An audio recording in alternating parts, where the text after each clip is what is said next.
Muchos saludos a ustedes. Estamos entrando en el tema 4 del estudio de Apocalipsis. Nos toca entrar al capítulo 2 y 3, que son los 7 mensajes a las 7 iglesias en Asia. En el estudio anterior omitimos un pequeño detalle del capítulo 1. El Señor Jesús lleva en su mano derecha al pastor de cada iglesia. Veamos este versículo. En Apocalipsis 1:16. Y tenía en su mano derecha 7 estrellas. Esa parte nomás queremos ver. Tenía en su mano derecha 7 estrellas el Señor Jesús. El misterio de las 7 estrellas que has visto en mi diestra y los 7 candelabros de oro. Las 7 estrellas son los ángeles de las 7 iglesias. El Señor se presenta delante de Juan, el apóstol, llevando en su mano derecha 7 estrellas. Y aquí nos explica que aquellas 7 estrellas son los ángeles de las 7 iglesias. Y las cartas que vamos a ver ahorita son las cartas, los mensajes al ángel de cada iglesia. Cada mensaje va dirigido al ángel de la iglesia. Ahora, lo que sí vimos en el estudio anterior examinamos en detalle que el ángel de cada iglesia es en realidad llamado ángel, pero no es un ángel, sino es una persona humana, es el pastor de cada iglesia. No tendremos tiempo en este instante de examinarlo porque ya lo hemos hecho, pero el ángel de la iglesia es el pastor de cada iglesia. Y usted, por favor, recurra al estudio anterior, al tema 3 de Apocalipsis, porque allí hemos demostrado bíblicamente que aunque el Señor le llama el ángel de la iglesia, es un asunto de cómo Dios lo ve y cómo le llama. Dios le llama ángel, pero no es un ángel como lo conocemos, sino que al pastor de cada iglesia Dios le está dando el nombre de ángel. Le está diciendo como si fuera un ángel el pastor de cada iglesia. Por favor, examine el estudio anterior para entender por qué. Muy bien, y lo que hemos dicho es esto. El Señor Jesús lleva en su mano derecha 7 estrellas, que son los 7 ángeles de cada iglesia.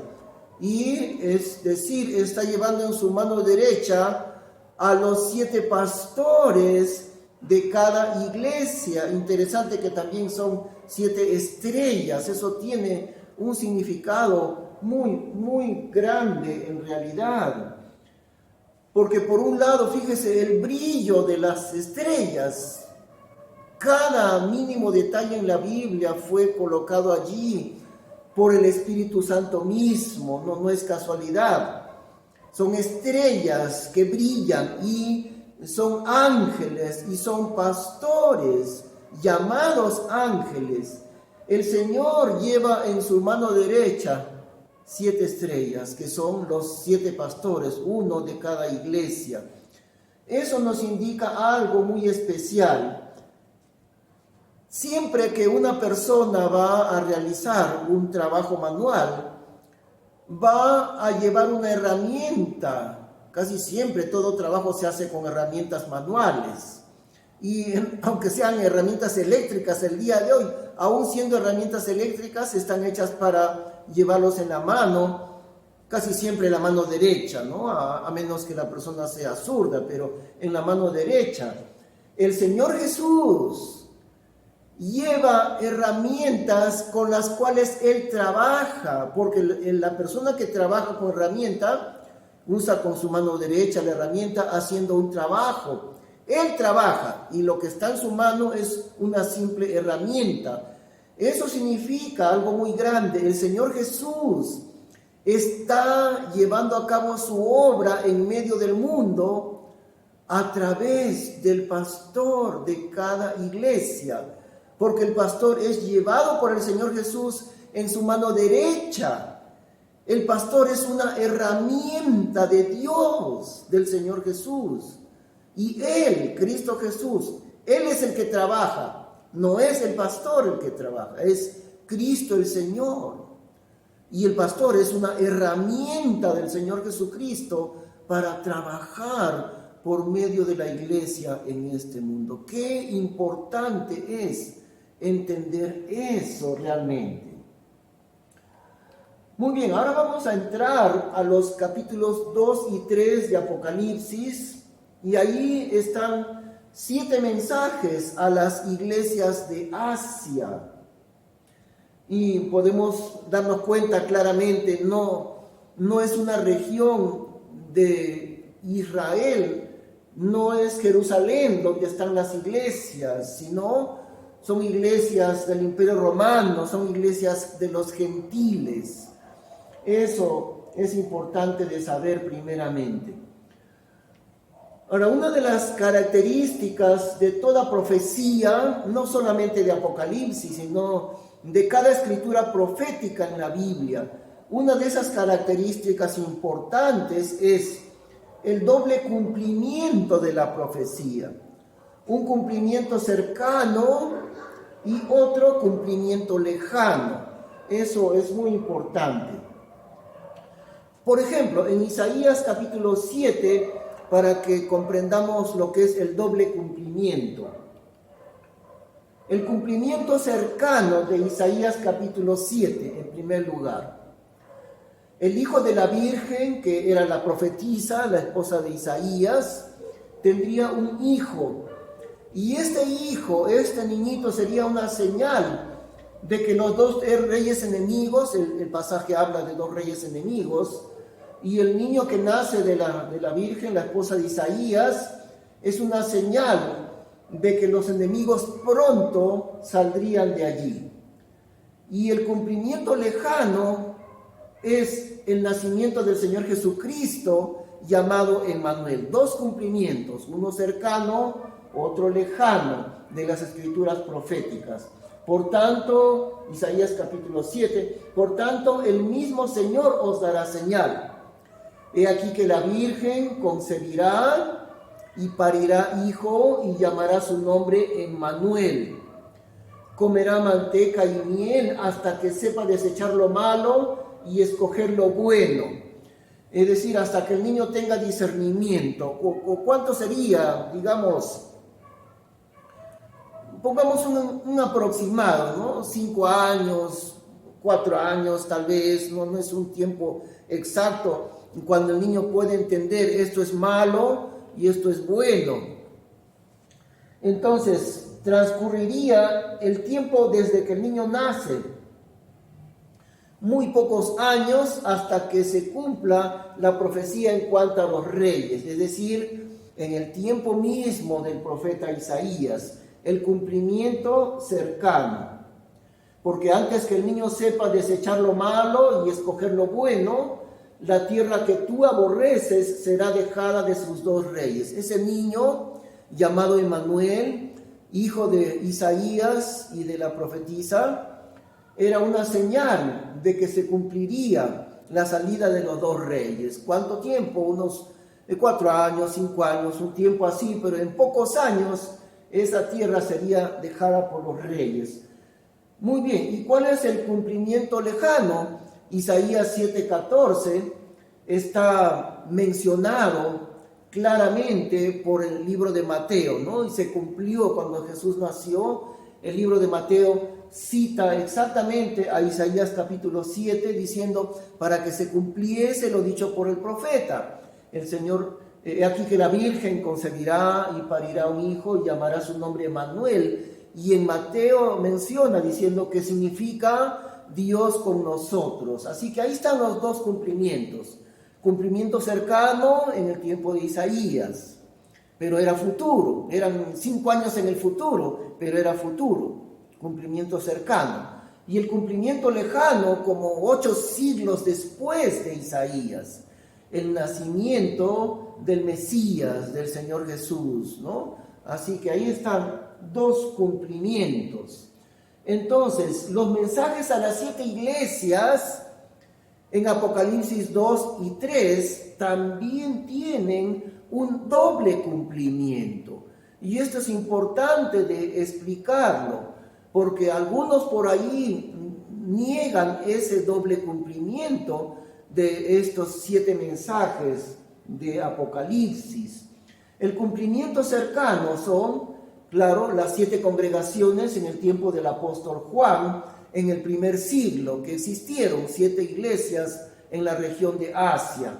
Ese fue el cumplimiento cercano. Y el cumplimiento lejano de Apocalipsis 2 y 3 es una profecía sobre las 7 etapas de la historia de la iglesia.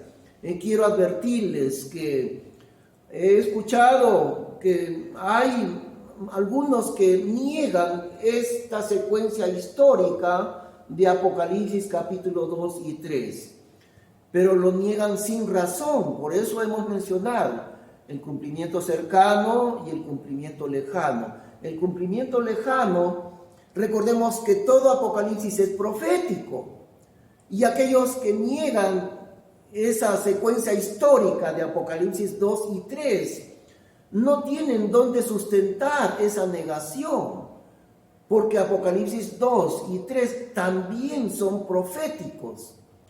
Estos 7 mensajes a las 7 iglesias son, aparte del cumplimiento cercano del primer siglo, el segundo cumplimiento es una profecía sobre las 7 etapas de la historia de la iglesia.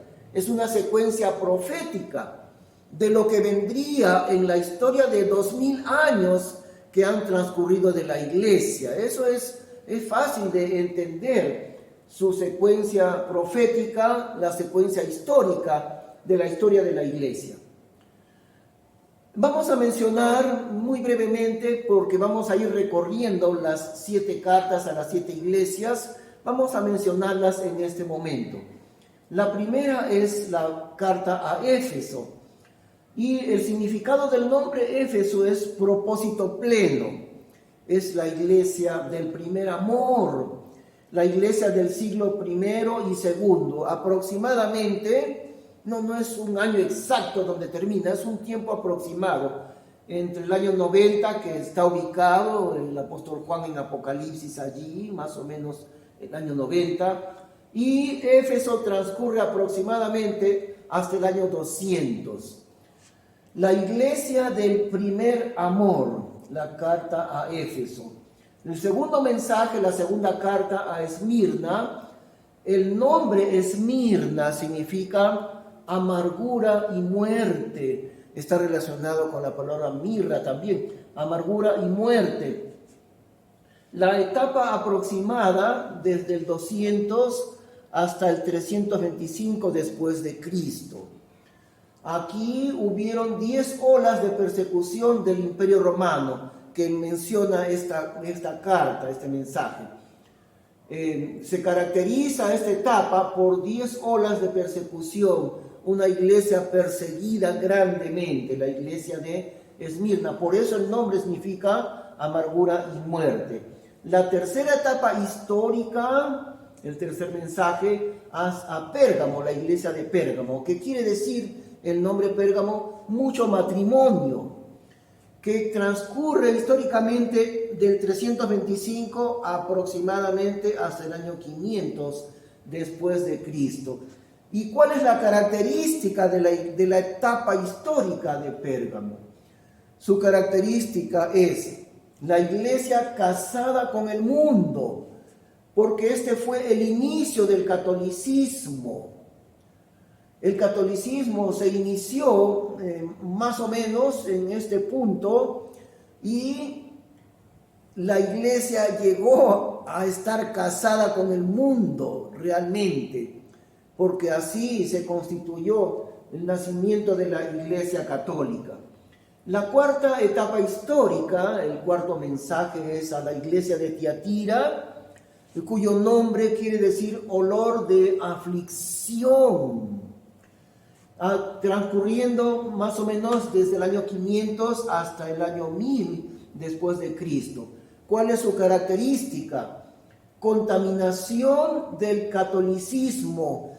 El catolicismo, bueno, el diablo contamina a la iglesia verdadera y se constituye un poder político que persigue a los verdaderos creyentes, a los que se apartaron del catolicismo, porque debemos saber desde ahora que los bautistas, las iglesias bautistas, provienen desde aquellos primeros siglos, provienen de los grupos de creyentes que se apartaron del catolicismo.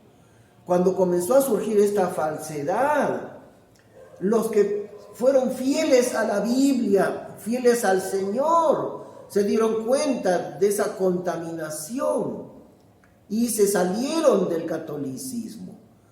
Pero también muchos creyentes verdaderos estaban mezclados con la doctrina católica y por eso decimos la contaminación que hubo. Y el poder político del catolicismo que comenzó a perseguir a los verdaderos creyentes. Ahora sí, en esta etapa, durante estos siglos, una persecución mortal contra los que se salieron del catolicismo, contra los verdaderos creyentes en Cristo. La etapa número 5 es el mensaje a Sardis, y la palabra quiere decir bermejo, o sea, rojo, ¿no? El color rojo, bermejo. Etapa aproximada más o menos desde el año 1000 hasta el año 1500 después de Cristo. Roja por la sangre derramada, esa es la característica de Sardis.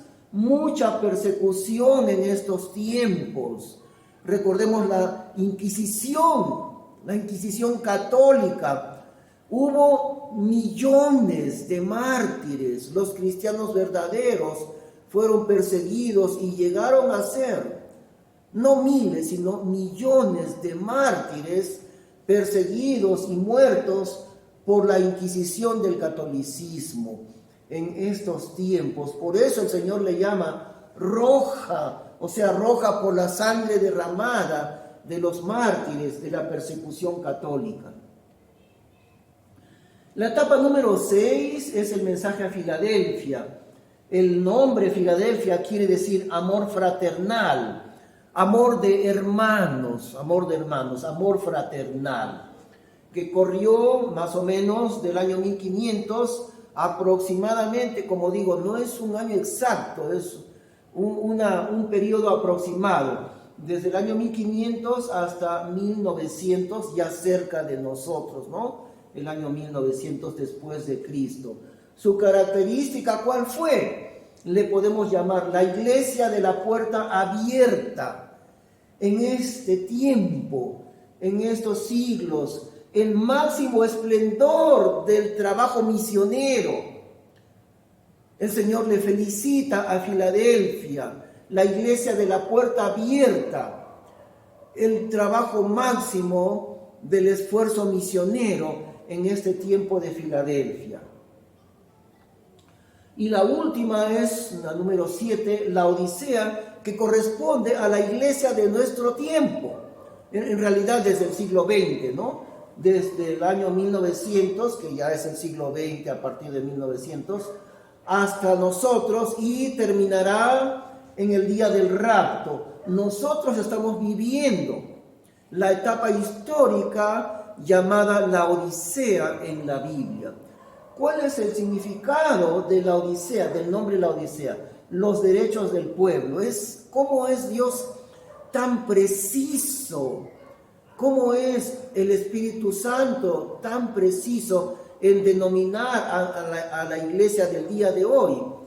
Los derechos del pueblo, que significa el nombre. Es el tiempo en que el hombre reclama toda clase de derechos, y esto culminará en la ideología del anticristo, en la bandera del anticristo. ¿Cuál será la bandera del anticristo? El hombre tiene derecho a todo. El hombre es el rey del universo. El hombre es dueño de su propio destino. Lo que hará el anticristo es edificar un ídolo al hombre, queriendo sacar a Dios del lugar que Dios tiene en el mundo, que es el lugar supremo. No el hombre, sino Dios tiene el lugar supremo. Pero el anticristo querrá sacar de su lugar a Dios, del lugar altísimo que Dios tiene en el universo, y el anticristo proclamará ahora que el hombre es el verdadero Dios, y él se hará adorar como si fuese Dios. Por eso, con tanta exactitud, Dios le denomina a la etapa histórica de nuestro tiempo los derechos del pueblo, los derechos del hombre. El hombre tiene derecho a la felicidad y muchas cosas por el estilo que proclaman la ideología del anticristo. ¿Y cuál es la característica entonces? Se le puede llamar a la iglesia del tiempo de hoy, es decir, en términos generales, no estamos hablando de las iglesias locales que tienen un fervor grande para el Señor.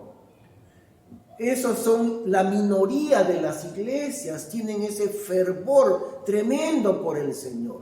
Son una minoría en el mundo actual. Tal vez ustedes han escuchado hablar alguna vez de lo que sucede en Europa. Europa se le llama el continente muerto para el Evangelio, porque mientras las iglesias en nuestros países pobres como nosotros, se abren cada vez más iglesias, se hace obra misionera, expandiendo el Evangelio cada vez más. Mientras eso sucede aquí, en Europa se hace lo contrario. Se van cerrando los que fueron antiguas iglesias, las iglesias van muriendo, se van quedando con personas mayores, con personas ancianas, porque ya no hay jóvenes en las iglesias. Ya no hay niños y quedan solamente personas mayores de 50 años o de 60 años, y cuando ellos mueren, junto con ellos muere su iglesia. Eso pasa en Europa. Y por eso le llama el Señor, hablando del mundo entero en términos generales, es decir, el Señor le llama así, algo que podría considerarse como la iglesia inservible. En el tiempo de hoy, a la gente le importa solo los derechos de sí mismos, los derechos del pueblo, el derecho a la felicidad. Los creyentes ya no están dispuestos a sufrir por su Señor. Ya no. Lo que buscan es lo mismo que busca el mundo. ¿Qué es lo que buscan? ¿Qué es lo que persigue el mundo? Su felicidad, entre comillas. Su bienestar, su felicidad, los derechos de la gente, los derechos del pueblo a ser felices. Y los cristianos se han contagiado de esa manera de pensar que tiene el mundo. Y por eso podría denominarse a la iglesia de la Odisea la iglesia inservible, porque en el mensaje de la Odisea el Señor le dice: por cuanto no eres frío ni caliente, yo te vomitaré de mi boca. Una iglesia que no arde de amor por el Señor, no es caliente, tampoco es fría, es decir, no es incrédula, sino es creyente, por eso no es fría, pero es una mezcla de lo cristiano con lo mundano.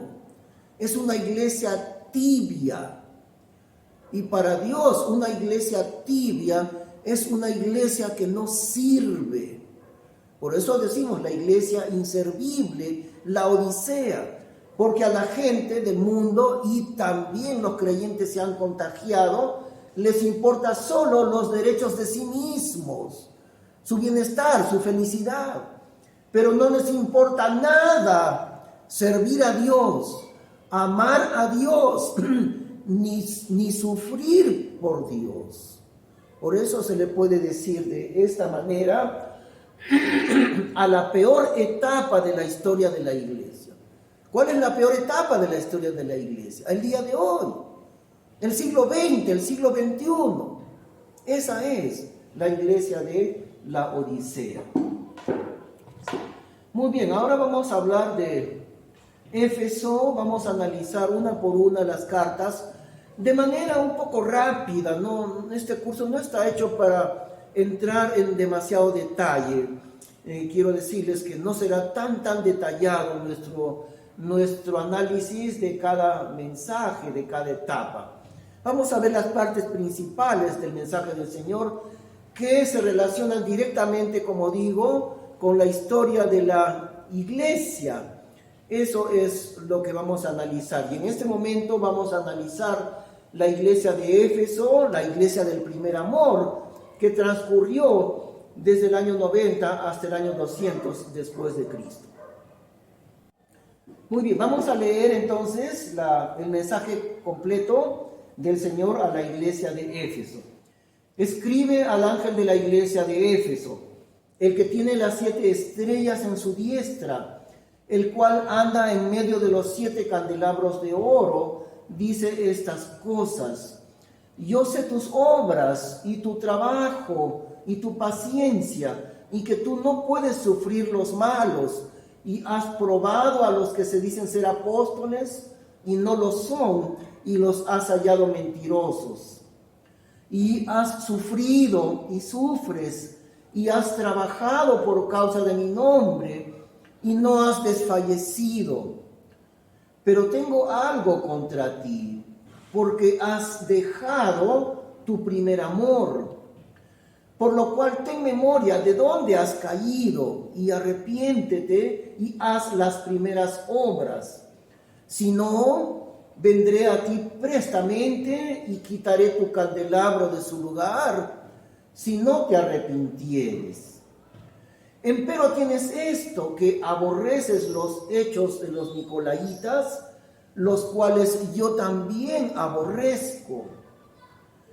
El que tiene oído, oiga lo que el Espíritu dice a las iglesias. Al que venciere, daré a comer del árbol de la vida, el cual está en medio del paraíso de Dios. Muy bien, esa es la carta del Señor a Éfeso. Examinemos las principales menciones. Una iglesia que trabajaba mucho. El Señor le felicita por su trabajo arduo, su trabajo sufrido y paciente. Realmente Dios le felicita por esa manera de trabajar tan ardorosamente por amor del Señor. También le felicita porque la iglesia de Éfeso defendió la pureza de la fe con mucho celo realmente. Le dice: has probado a los que se dicen ser apóstoles y no lo son, y los has hallado mentirosos. Así que el Señor le felicita mucho en ese sentido.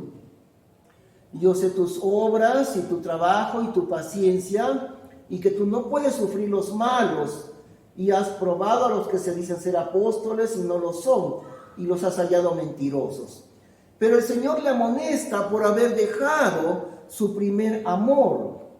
Y has sufrido y sufres, y has trabajado por causa de mi nombre y no has desfallecido.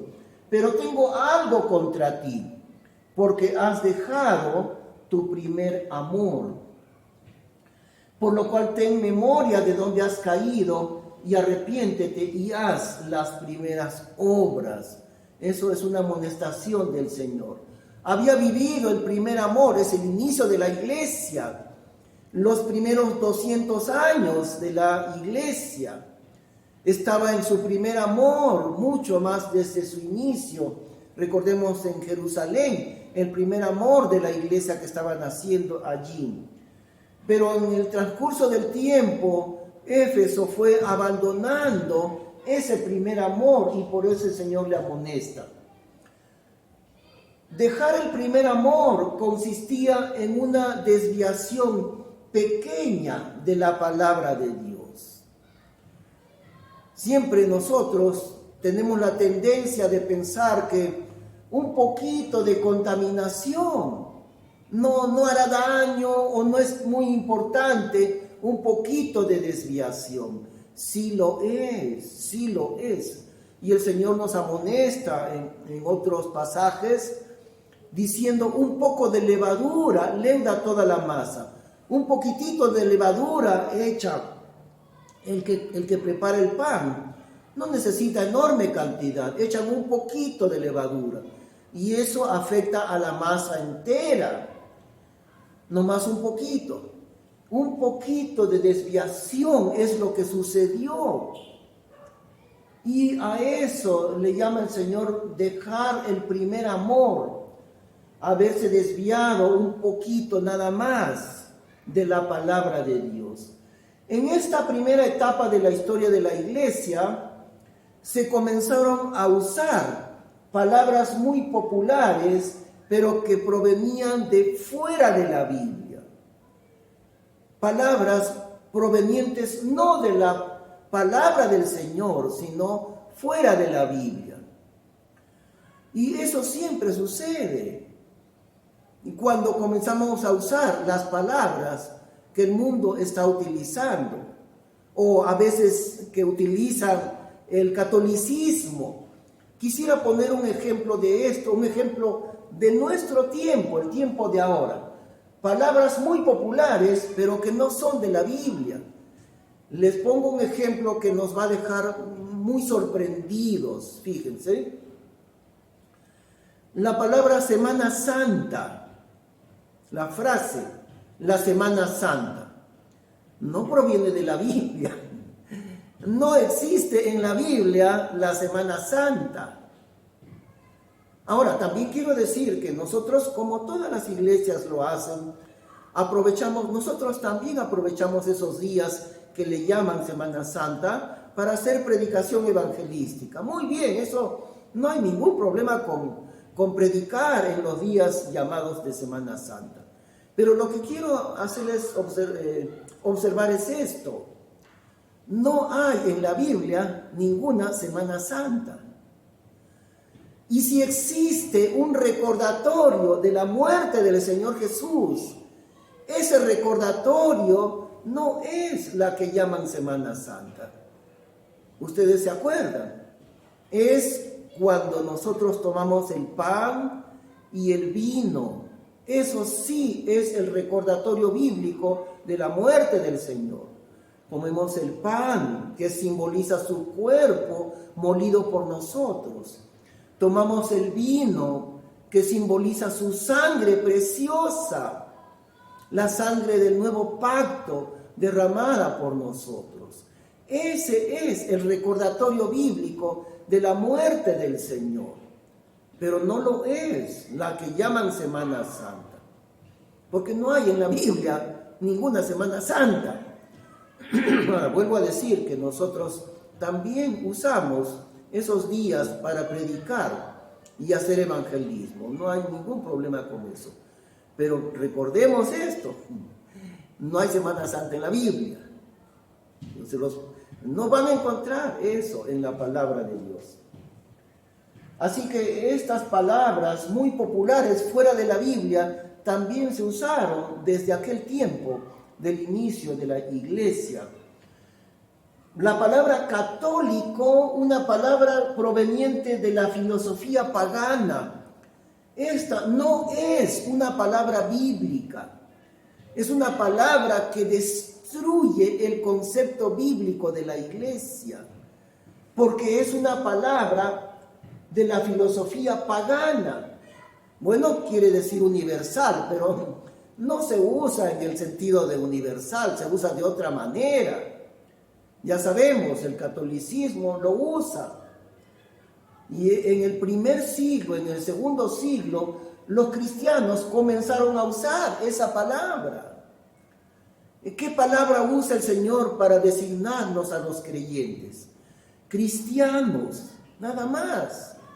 Simplemente cristianos. Y eso sí, es una palabra bíblica que está en el libro de Hechos, donde dice: a los creyentes se les comenzó a llamar cristianos por primera vez en Antioquía.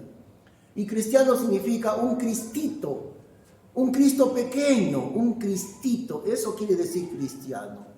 Cristiano sí es una palabra bíblica, pero no lo es católico. Y desde el tiempo de Éfeso, los primeros 200 años, ya se comenzó a introducir esa palabra que causa mucha desviación. La palabra Eucaristía, o sea, esto es dejar el primer amor, dejar las palabras bíblicas y comenzar a usar palabras que son, en realidad, finalmente estas palabras vienen del enemigo de Dios, de Satanás.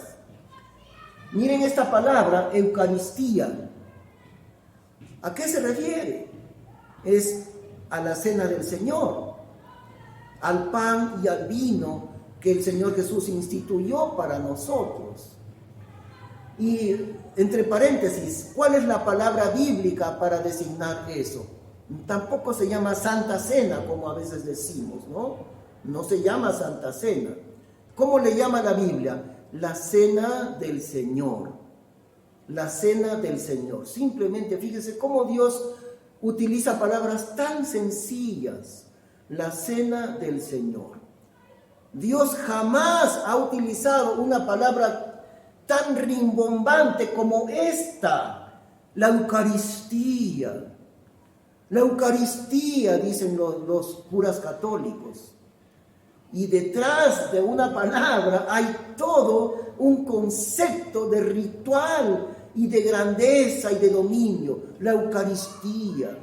Por eso Dios no usa, es el diablo el que trae esa serie de palabras dañinas introducidas en la iglesia desde el tiempo de Éfeso. Otro concepto, otras palabras que dañaban a los creyentes. El concepto de que la iglesia es la madre de los santos y que los creyentes somos los hijos de la iglesia. Eso no dice la Biblia. Ahora encontramos en el libro de Gálatas, dice que la Jerusalén de arriba es la madre de todos nosotros. La Jerusalén celestial, la ciudad de Dios. Eso sí dice la Biblia. Nosotros somos hijos de la Jerusalén de Dios. Pero jamás dice la Biblia que la iglesia es la madre de los creyentes. Eso dice el catolicismo, como se denomina. Santa Madre Iglesia Católica, Apostólica y Romana. Ese es el nombre del catolicismo. ¿De dónde salió esa terrible desviación? Dejando su primer amor, desviándose un poquito de la Biblia desde el primer siglo, la iglesia de Éfeso. También por otro lado, dejando el primer amor de la Biblia, comienza a propagarse aquella doctrina herética de la regeneración bautismal. Y ahí ese es el punto de nacimiento del catolicismo, la doctrina de la regeneración bautismal. ¿Qué significa eso? Es la idea, es la doctrina de que la regeneración se produce por el bautismo en agua, que la persona que se bautiza, en ese momento se produce la regeneración de esa persona. Es decir, la salvación de esa persona viene no por la fe en Cristo, como dice la Biblia. La salvación es por la fe en Cristo, tampoco por el bautismo. Pero ellos no solamente comenzaron a decir que la salvación viene por el bautismo, también poco a poco transformaron el bautismo bíblico, que es por inmersión, lo transformaron en el bautismo de los bebitos y en el bautismo por rociar un poquito de agua, que no tiene nada de bíblico aquello. Pero la doctrina más destructiva de todas estas fue la regeneración bautismal, es decir, reemplazando la salvación por la fe, que es invisible y es directo con Dios. Es la fe en Cristo la que produce el nuevo nacimiento y la salvación. Ahora entonces el catolicismo inventa esto de la regeneración por el bautismo. Para que tú seas salvo es en el momento de tu bautismo. Y en realidad, según ese concepto, no importa si la persona no se arrepintió, no importa si no tuvo fe en Cristo, pero como ha cumplido el rito del bautismo, ha cumplido un ritual, entonces ya se salvó. Se salvó por un ritual que es el bautismo. Miren cómo se degenera terriblemente la doctrina bíblica, desviándose de la palabra de Dios desde el tiempo de la iglesia de Éfeso. Así como Dios trabaja con palabras en la Biblia, hemos hablado eso ya, la Biblia es un libro de palabras. En Juan capítulo 17, cuando el Señor Jesús ora su oración final, el Señor Jesús dice, orando al Padre, porque las palabras que me diste les he dado, y ellos las recibieron, y han conocido que salí de ti, y han creído que tú me enviaste. Le dice Cristo al Padre, porque las palabras que me diste, no únicamente la palabra en general, no está hablando de la Biblia entera, está hablando de cada palabra de la Biblia. Porque las palabras que tú me diste, Padre Celestial, ellas, las palabras tuyas, les he dado a ellos. Así que la Biblia y Dios trabaja con palabras en la Biblia. Y el diablo siempre hace una falsa imitación de lo que Dios ha hecho. El diablo también comienza a usar sus propias palabras. Eucaristía, la Iglesia Católica, la Santa Madre Iglesia. De veras que nos sorprende tanto entender cómo Satanás hace lo mismo que hace Dios, usando palabras diabólicas. Pero también ha aprendido el diablo a trabajar con palabras perversas, con palabras engañosas realmente.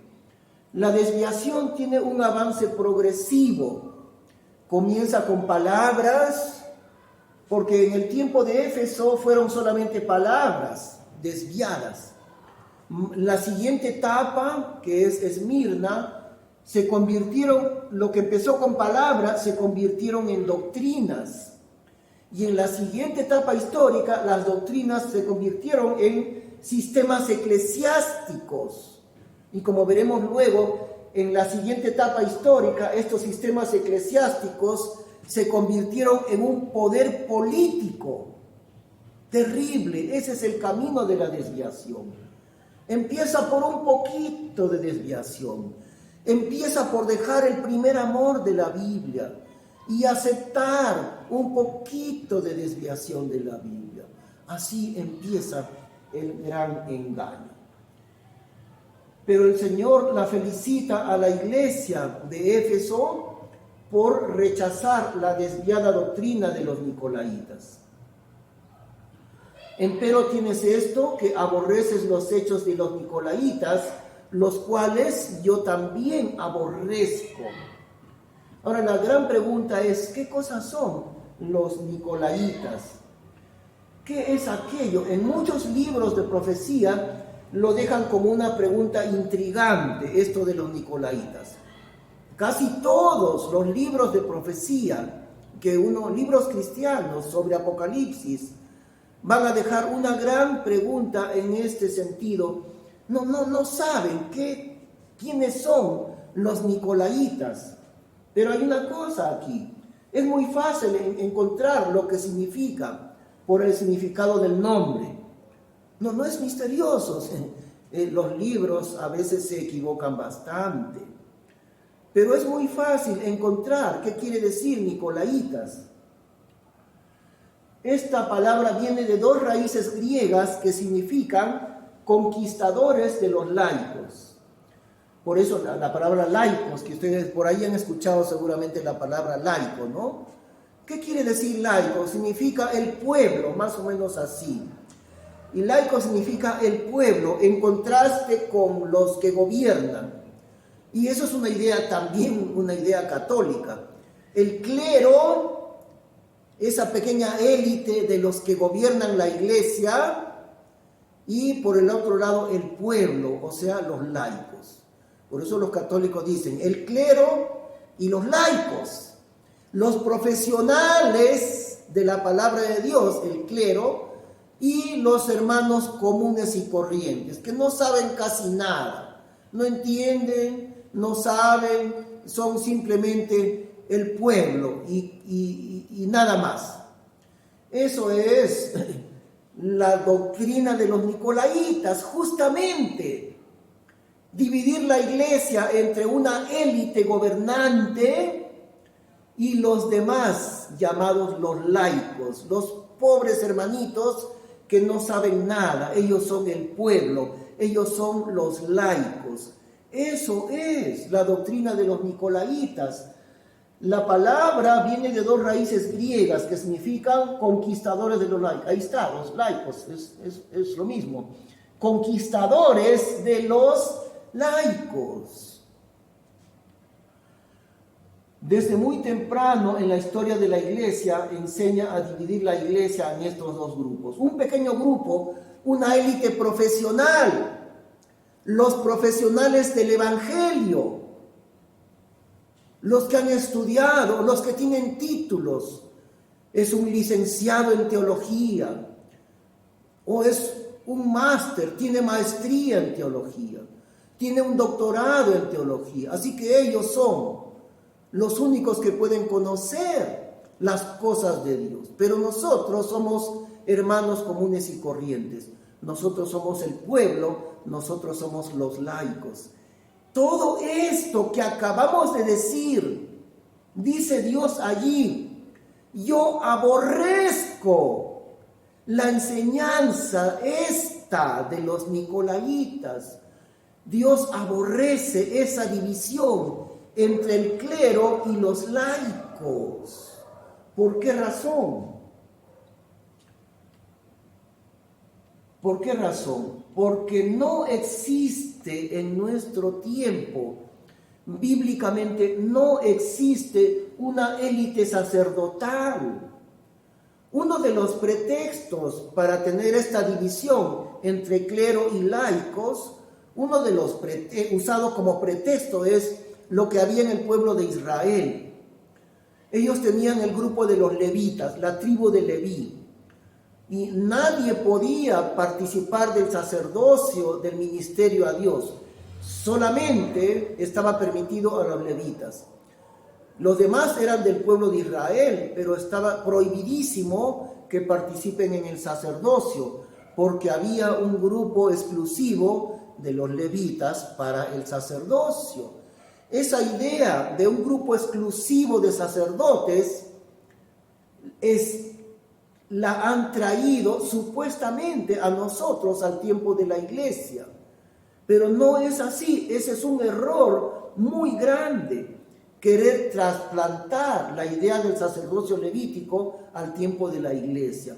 No hay en la iglesia, que es el tiempo de nosotros, ninguna enseñanza bíblica acerca de una élite sacerdotal. Al contrario, nosotros hablamos bíblicamente del sacerdocio universal de los creyentes. Todo creyente que es integrante de la iglesia, todo creyente es un sacerdote para el mundo, entre Dios y el mundo. Por eso se llama el sacerdocio universal de los creyentes. No existe bíblicamente una élite que gobierne la iglesia a manera de sacerdotes. Dios aborrece esa enseñanza de los nicolaitas. ¿Y cuál es la tarea de los pastores entonces? No es formar una élite gobernante que conquiste a los laicos, que domine al resto de los creyentes, sino que los pastores tienen la tarea de capacitar a todos los creyentes para que ellos, todos los creyentes, lleven a cabo la obra del ministerio, porque cada creyente, sin excepción, está llamado por el Señor a llevar a cabo la obra del ministerio. Y eso lo vemos en Efesios capítulo 4. Y Él mismo dio, el Señor mismo, a unos por apóstoles. Él proveyó para la iglesia. A unos por apóstoles, a otros por profetas, y otros por evangelistas, y otros por pastores y doctores, maestros como también se les llama, ¿no? Pastores y doctores. ¿Y para qué razón? A fin de perfeccionar a los santos para la obra del ministerio. Nos ha faltado copiar ese versículo. El versículo siguiente dice, a fin de perfeccionar a los santos para la obra del ministerio, para la edificación del cuerpo de Cristo. Usted revise por favor Efesios capítulo 4, el versículo 12 que involuntariamente omitimos aquí. Efesios 4:12 dice que los que Dios constituyó, pastores, evangelistas, profetas, maestros, ellos tienen la tarea de perfeccionar a los santos. La tarea de los pastores no es dominar al grupo de los laicos, o sea, dividir la iglesia entre una élite de pastores y un grupo de laicos que no saben nada. Dios aborrece esa idea de una élite que domine a la iglesia. Por el contrario, Dios ha colocado pastores para capacitar a los creyentes, para perfeccionar a los creyentes en la obra del ministerio. Por eso ustedes, queridos hermanos, están estudiando, porque ustedes también serán ministros del Señor. ¿Cuántos dentro de la iglesia son llamados a ser ministros del Señor? Todos los miembros de la iglesia, todos son llamados a ministrar la palabra de Dios. No existe una división entre clero y laicos. Y si eso existe en una iglesia, hemos examinado lo que Dios dice. Yo aborrezco la doctrina de los nicolaitas. Vamos a orar un instante antes de terminar. Gracias, Señor, oh Padre bendito, porque tú iluminas nuestro entendimiento con tu palabra. Gracias por los hermanos que están estudiando con fidelidad tu palabra en el libro de Apocalipsis. Bendice sus vidas, les hagas crecer, Señor, al comprender cómo tu palabra da luz en medio de las tinieblas. Te damos gracias en el nombre amado de nuestro Señor Jesucristo. Amén. Que el Señor le bendiga grandemente.